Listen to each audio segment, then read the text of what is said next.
Would you rather save thousands instead of hundreds on your reno? Then you need to watch this.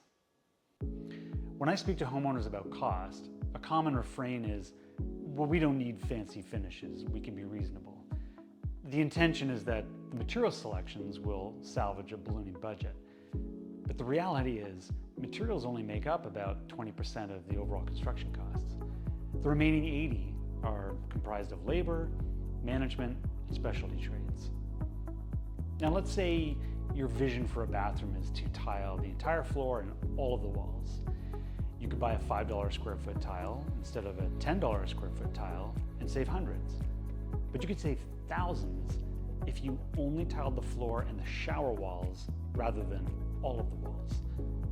The labor savings will far outweigh the material cost savings.